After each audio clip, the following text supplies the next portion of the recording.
여러분 안녕하세요. 영진닷컴 이기적 커말 홍태성입니다. 오늘 섹션 두 번째 시간 컴퓨터 범죄 가겠습니다.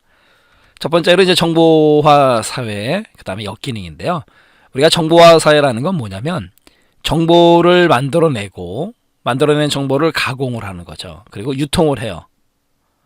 이런 것들이 종래에 우리가 물품이나 재화 이런 생산활동 이상으로 가치를 지니는 사회, 그게 바로 정보화 사회라는 거예요.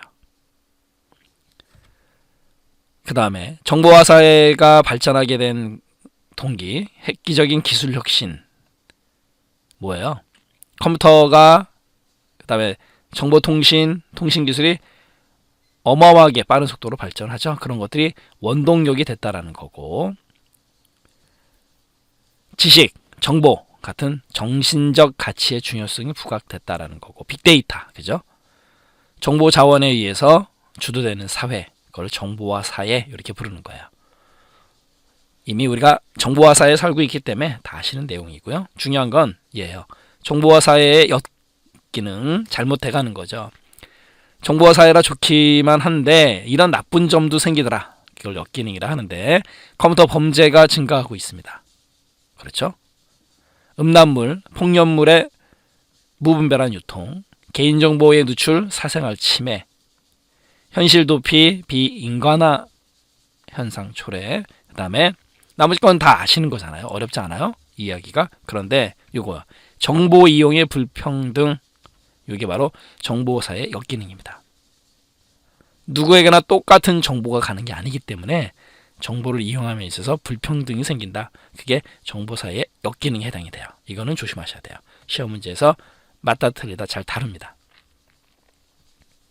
범죄 유형, 컴퓨터 범죄 뭐 다 아시는 내용이잖아요.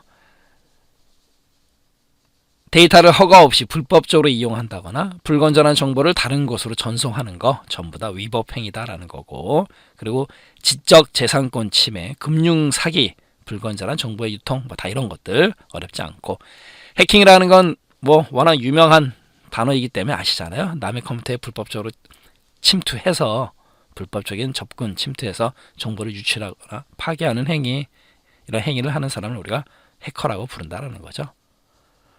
그 다음에 크래킹이라는 거는 어떤 목적을 가지고 네트워크에 불법적으로 침입을 해요. 그래서 돈 주고 사야 되는 상용 소프트웨어의 복사 방지를 풀어버린다거나 또는 자신의 이익에 맞게끔 불법적으로 변주하는 행위, 그런 걸 크래킹이라 한다는 거죠. 넓은 의미에서는 다 해킹이죠, 실은요. 그래서 시험 문제 나온 적이 있는 게 이 피싱이라는 게 시험 문제 나온 적이 있어요. 얘는 뭐냐면 금융기관을 사칭을 해요. 그래서 불특정 다수에게 이메일을 보냅니다.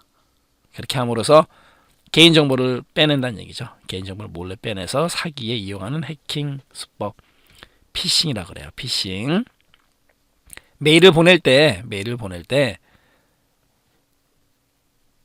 이거는 가짜 메일입니다 뭐 이런 식으로 보냈겠어요? 아니죠. 금융기관을 사칭한다는 얘기예요. 그렇기 때문에 잘 못 알아보는 거죠. 피싱 조심하시고, 그 다음에 파밍이라는 거는 더 심각해요. 얘는 뭐냐면 컴퓨터가 악성 코드나 이런 거에 감염이 됐기 때문에 가짜 사이트로 접속을 해요. 진짜 주소를 넣어도요. 이건 정말 속수무책이죠.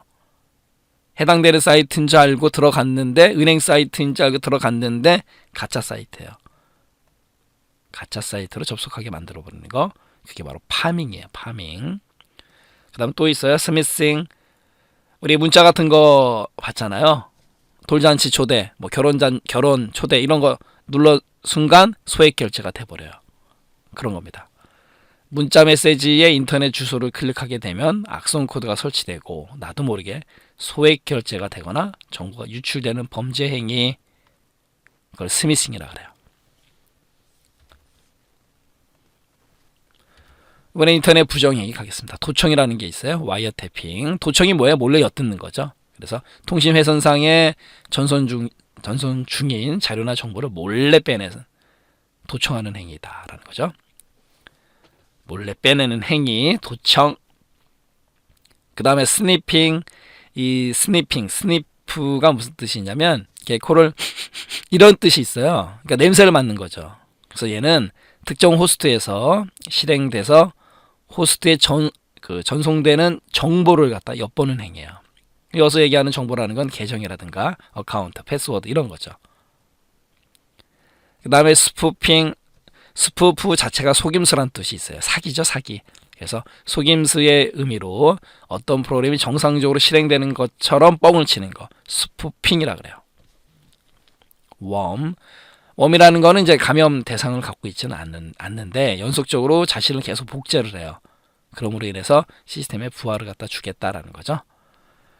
바이러스 형태로 침입해서 시스템 성능을 저하시키고 다운시켜 버리는 거고, 그다음 우리 디도스, 이 앞에 있는 D라는 거는 흩어져 있는 분산, 그죠? 디스트리뷰티드라고 하죠. 그래서 디나이얼 오브 서비스라 해서 분산 서비스 거부 공격이거든요. 디도스 매우 중요하죠. 많이 들어보셨죠? 그다음에 슬래머, 웜 바이러스, 그다음에 버퍼 오버플로 이런 것들이 전부 다 웜에 해당이 되는 거예요. 그 다음에 트로이 목마라는 거는 위장하는 거예요. 다른 프로그램 코드로 위장해서 침투시키는 행위. 그래서 백오리피스라는 프로그램이 대표적이었었죠. 해킹 프로그램이었었다라는 거고. 그 다음 백도어라는 건 뭐예요? 뒷문이란 뜻이죠. 뒷문. 얘는 이제 관리자가 편의를 위해서 또는 설계상 버그로 인해서 보안이 제거된 통로. 그걸 백도어라고 하고요. 그 다음에 다른 말로 트랩도어 이렇게도 불러요. 트랩도어. 그 다음에 디나이얼 오브 서비스 아까 말씀드렸죠. 대량의 데이터 한 번에 서버에 집중시켜 버려요. 그래서 전송시켜 버려서 특정 서버를 마비시켜 버린다라는 거. 그래서 도스에서 더 발전된 형태가 디도스예요. 디스트리뷰티드. 그 다음 워드라이빙이라는 건 뭐냐면 차량으로 이동하면서 노트북을 이용해요. 그래서 취약한 네트워크를 뚫어버립니다. 그래서 취약한 무선 군의 정보통신망을 불법적으로 접속하는 행위, 워드라이빙이라고 그래요. 그 다음에 키로거, 키를 기록하겠다 이런 뜻이죠. 시스템이 악성 코드에 감염이 되면 키보드를 통해서 입력하는 패스워드, 아이디 이런 걸 다 빼내요. 그걸 다 키로거라고 합니다. 마지막으로 데이터 보안 침해 형태인데요. 시험 문제에서 잘 나와요. 가로막기, 인터럽션, 가로막아 버리는 거죠. 데이터의 전달을 가로막아서 받는 사람 측, 수신자 측으로 정보가 전달되는 걸 방해해 버리는 행위예요. 이거는 정보의 가용성을 저해하는 겁니다. 어베일러리. 그래서 가로막기, 가로막어. 근데 그럼 뭐가 된다? 정보를 쓰고 싶을 때 못 쓴다라는 거죠. 가용성을 저해한다. 그래서 시험 문제 잘 나와요. 막기, 가용성의 막가 이렇게 알아두세요. 막가. 가로막기는 가용성. 그다음에 가로채기, 인터셉션. 우리 농구할 때 공 중간에서 가로채는 거 아시죠? 그래서 전송되는 데이터를 도중에 도청, 몰래 보는 행위, 가로채버리는 거죠. 얘는 가로채기는 기밀성을 해치는 거예요. 가로막기는 막가, 가용성이고 막아버렸으니까는 쓰려고 그럴 때 못 쓰는 거고, 가로채기는 도중에 가로채는 거기 때문에 도청, 몰래 보는 행위 때문에 비밀이 사라진 거죠. 기밀이. 그래서 기밀성을 저해한다라는 거고, 변조, 수정, 모디피케이션이 수정이라는 뜻이 있기 때문에 얘는 내용을 수정시켜 버리는 거예요.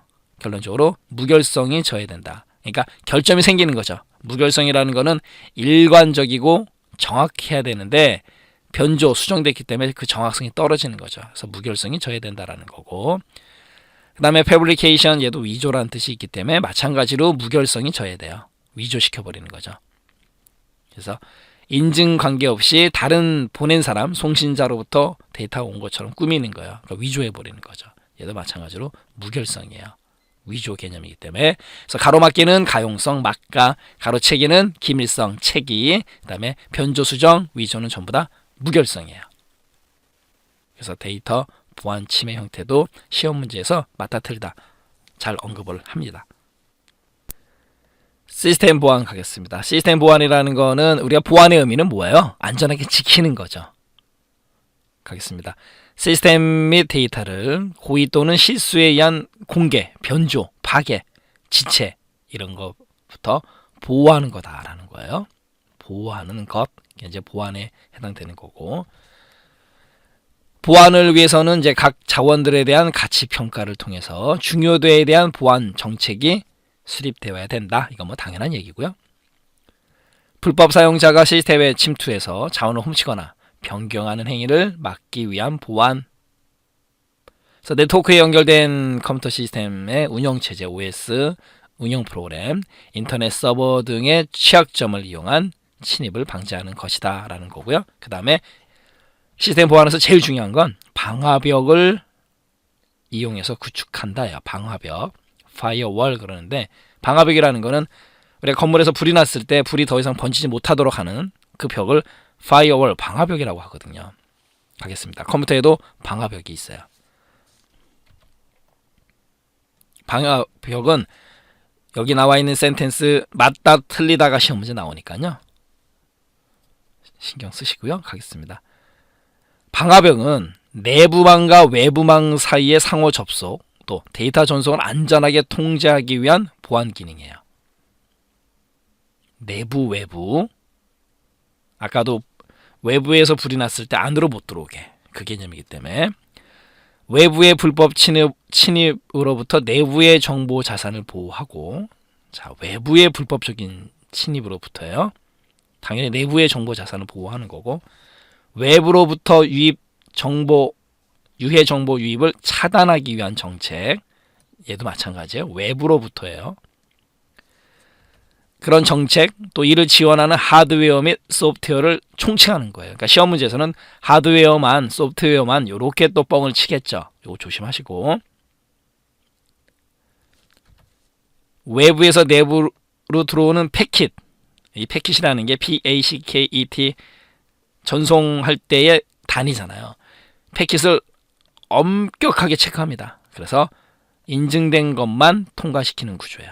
방화벽은. 그런데 시험 문제에서 언급을 잘하는 건 바로 얘입니다. 보세요. 외부로부터의 침입은 막을 수는 있지만 만약에 내부에서 어떤 해킹이 일어났다. 이거는 못 막아요. 방화벽도. 왜 그러냐면 이렇게 생각하시면 돼요.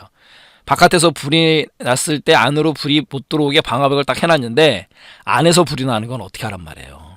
그렇게 생각하시면 쉬워요. 내부에서 일어나는 해킹을 막을 수 없다는 거 조심하시고,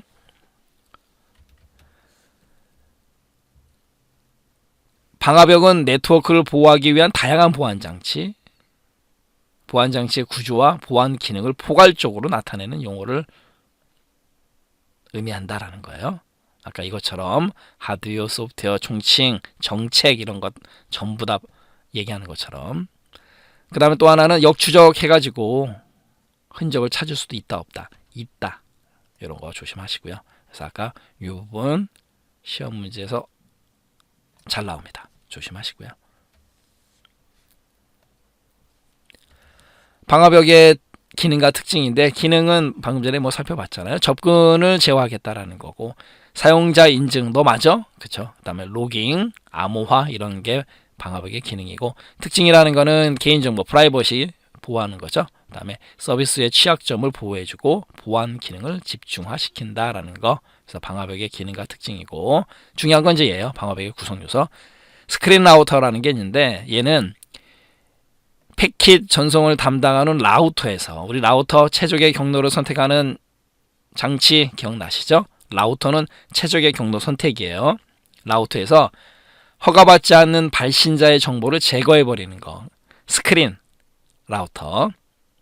여기서 얘기하는 스크린이라는 건 이렇게 걸러낸다라고 생각하시면 돼요. 필터 개념으로. 그래서 내부 네트워크에서 바깥쪽으로, 외부로 나가는 패킷을 허가 또는 거절하거나, 반대 개념으로 외부에서 내부로 진입하는 패킷의 진입을 허가하거나 거절한다라는 거예요. 스크린 라우터는. 라우터라는 말이 들어갔기 때문에. 그 다음에 베스천 호스트, 얘도 중요한 거죠. 우리 옛날 이렇게 성곽을 보면 병사들이 지키는 데가 있잖아요. 좀 높은데. 그게 베스천 호스트거든요. 방화벽 시스템에서 가장 중요한 기능을 제공해 주는 게 바로 베스천 호스트예요. 그래서 방화벽 시스템의 주요 기능으로서 액세스 제어, 접근을 제어하는 거고, 그 다음에 응용 시스템의 게이트웨이로서, 게이트웨이 기억나시죠? 관문 플락시 서버의 설치, 플락시 서버 잠시 후에 배워요. 그 다음에 인증 로그를 담당한다. 아까 이 부분 방화벽의 기능, 베스천 호스트 중요합니다. 그 다음 플락시 서버, 플락시가 무슨 뜻이 있냐면 대리, 대신하다 이런 뜻이 있어요. 그래서 이걸 갖다 우리가 예전에 플락시를 플라치 이렇게도 불렀었거든요. 플락시입니다. 플락시. 얘는 뭐냐면 인터넷을 사용하는 기관에서 PC 사용자와 인터넷 사이에 중개자 역할을 수행하는 서버. 중개자 역할, 그러니까 대신한다는 얘기잖아요. 근데 얘는 캐시와 방화벽 기능이 있다. 이게 시험 문제 나온 적이 있어요. 캐시 중간에 보관하는 개념이잖아요. 우리 캐시 메모리 배웠잖아요. 캐시 메모리와 방화벽의 기능을 갖는다라는 거예요. 그래서 캐시의 기능, 방화벽의 기능. 캐시라는 거는 보세요. 액세스하는 인터넷 사이트를 저장해 두었다가 그 사이트를 다시 읽을 때 플락시 서버에서 읽어드려 속도를 향상시킨다. 캐시 메모리 생각하시면 되는 거고, 방화벽은 이제 방화벽. 인트라넷이라는 것, 인트라넷, 익스트라넷 이렇게 있지 않습니까? 그래서 인트라넷이라는 거는 안에서 인트라넷을 인터넷에 접속할 때의 안정성을 높이는 방화벽 기능, 그다음에 확장성, 관리 효율이 뛰어난 웹 캐시 기능을 표준으로 탑재하고 있다. 플락시 서버 캐시와 방화벽의 기능이 있다. 요거 잘 알아두시면 돼요. 보안 등급이라는 거는 그 등급에 따라서 보안의 강도를 높이겠다 그거죠. 가겠습니다. 외부의 침입으로부터 시스템 및 데이터를 보호하기 위해 사용되는 보안의 수준을 평가한다라는 거고, 미국 같은 경우는 A, B, C, D 이렇게 나눠지고요. 그 다음에 B 같은 경우는 B 321, C는 C 21 이렇게 또 나눠져요. 그래서 등급은 A가 가장 높은 거고 A, B, C, D의 D가 가장 낮은 단계다라는 거죠. 그래서 미국 같은 경우는 이제 A, 우리 암기 속에 아메리카 A 이렇게 말씀드렸잖아요. A. 그 다음에 B 같은 경우는 당연히 321 요거고, 그 다음에 C 같은 경우는 C 21, 맨 마지막이 D다라는 거죠. D 같은 경우는 거의 보안이 없는 상황이다라는 거고, A 같은 경우는 수학적 접근으로 증명이 가능한 시스템 정도, 그러니까 B3보다 바로 위에죠.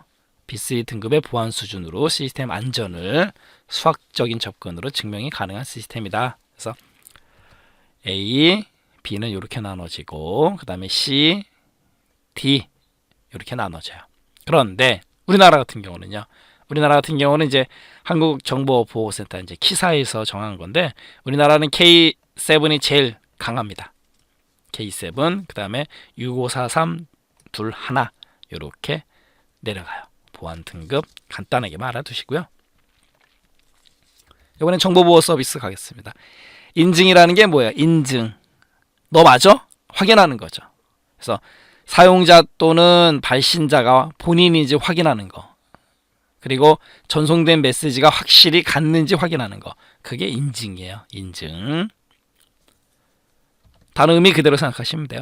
접근 제어, 접근은 제어하겠다라는 거고, 그래서 적절한 접근 권한을 가지고 있는지 확인하는 거.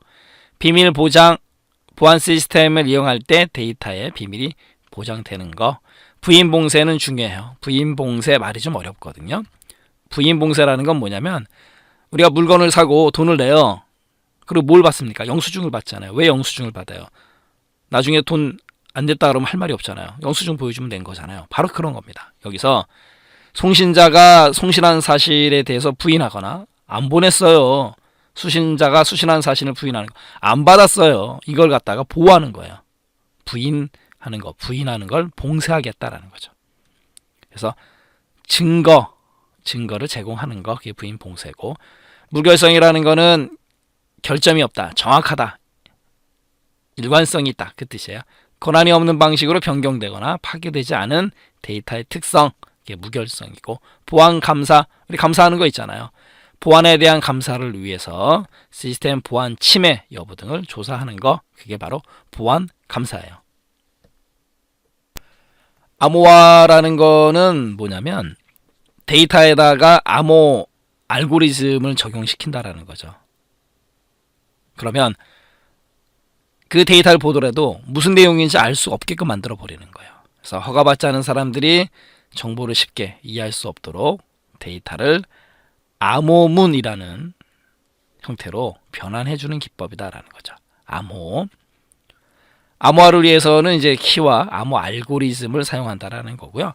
우리 여기서 알고리즘이라는 거, 어떤 일을 처리하기 위한 효율적인 절차나 방법, 그걸 알고리즘이라고 그러지 않습니까? 그래서 키, 암호 알고리즘을 사용하는 거고, 키의 종류에 따라서 단일 키, 다른 말로 이제 비밀 키, 대칭 키라고 해요. 잠시 후에 직접 보기로 하고, 그 다음에 이중 키, 공개 키, 비대칭 키 이렇게 부릅니다. 그러면 여기서 단일 키니까 키가 하나잖아요. 그러니까 같은 거예요. 대칭이고, 이중이니까 서로 다르죠. 두 개니까. 그래서 비대칭이에요. 일단 이렇게 알아두시고요.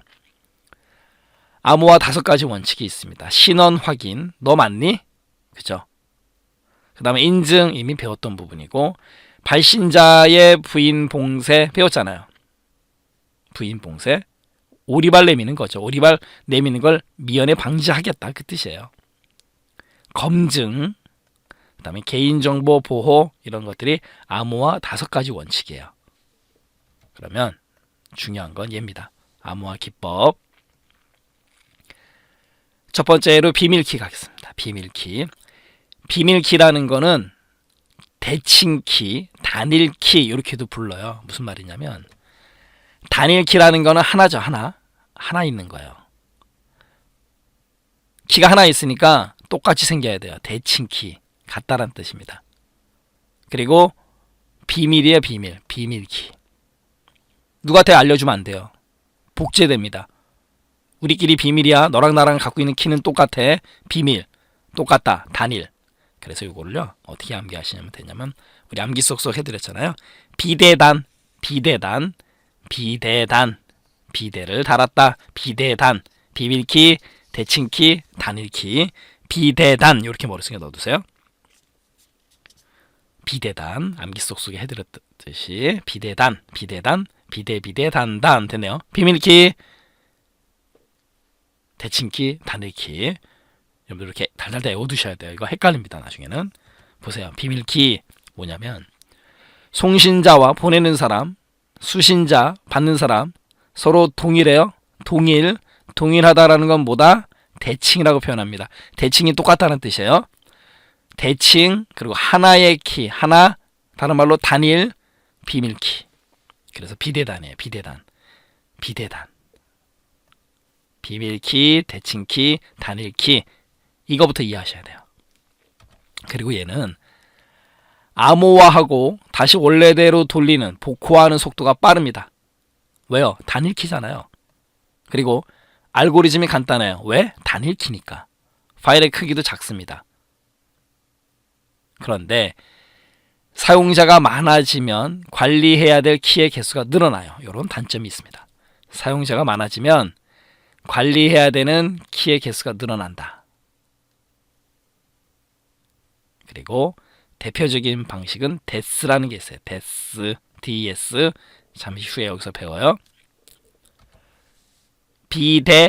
비데스 이렇게 알아두세요. 데스, 비밀키 데스, DS 기법을 쓴다. 방식은 이번에는 이제 공개 키 가겠습니다. 공개. 얘는 공개를 하는 거예요. 그만큼 자신이 있습니다. 그런데요, 왜 공개를 하느냐? 이중이거든요. 그리고 비대칭 키입니다. 이중이니까 두 개니까 서로 달라요. 그래서 얘는 공비2 이렇게 넣어두세요. 이거 공개 키는 이렇게 생각하시면 돼요. 우리가 아파트에 우체통이 있지 않습니까? 이렇게 아파트마다 이렇게 우체통이 호수마다 이렇게 있잖아요. 예를 들어서 1호, 2호 이렇게 우체통이 있는데, 우편함이라고 표현하는 게 낫겠죠. 위에는 이렇게 구멍이 있잖아요. 아무나 넣을 수 있는 거죠. 근데 여기에 자그마한 열쇠 구멍이 있어요. 열쇠 구멍이 있습니다. 그리고 여기에는 이것도 이렇게 문이 있는 거예요. 문. 자, 요런 게 공개 키 개념이에요. 보세요. 여기다가 아무나 갖다가 넣어요. 편지, 광고지 그런 거 다 넣습니다. 여기 열쇠가 잠겨 있다고 가정하는 거예요. 그리고 꺼낼 때는 여기 손 넣어서 꺼내기가 힘들어요. 반드시 이 열쇠를 열어서 큰 문을 열어서 우편문을 빼냅니다. 이게 바로 공개키 개념이에요. 이해하셨나요? 그래서 여기 보면 암호화할 때는 공개키예요. 암호화할 때는 집어넣을 때는 공개돼 있어요. 그렇지만 꺼낼 때는 열쇠가 있어야지만 꺼내요. 그래서 암호화할 때는 공개하고 여기 해야 되겠네. 암호화할 때는 공개하고 꺼낼 때는 비밀이에요. 열쇠가 잠겨져 있습니다. 복호화할 때는 비밀키예요. 그러니까 뭐예요? 두 개가 있는 거죠. 그러니까 이중키가 되는 거예요. 서로 달라요. 비대칭. 여기를 공개했잖아요. 그렇게 보시면 돼요. 가겠습니다. 공개키. 암호화와 복호화 키가 서로 다르다. 다른 게 뭐다? 비대칭. 다른 거니까 두 개가 있다. 이중키. 그래서 공개하는 거예요. 여기 공개했잖아요. 암호화 복호화 속도가 느립니다.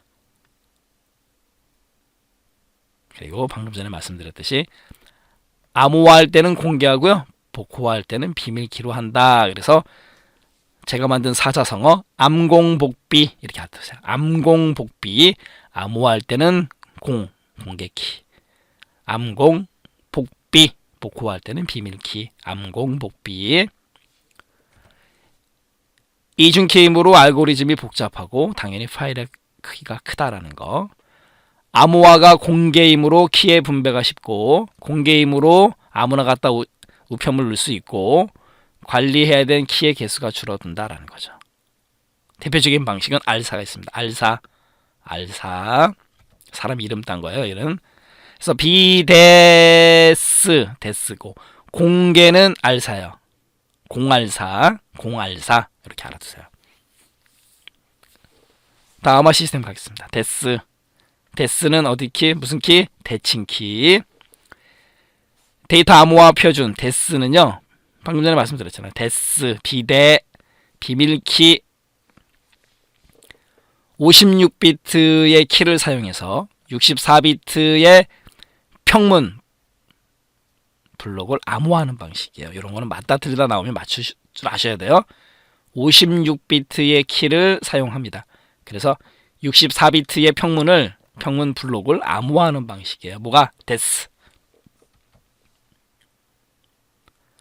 동일한 키를 이용해서 정보 암호화 복호화를 수행한다. 방금 전에 여기서 배웠던 내용이고 대표적인 단일키, 대칭키 암호화 시스템이다. 데스, 비대, 대칭키, 데스.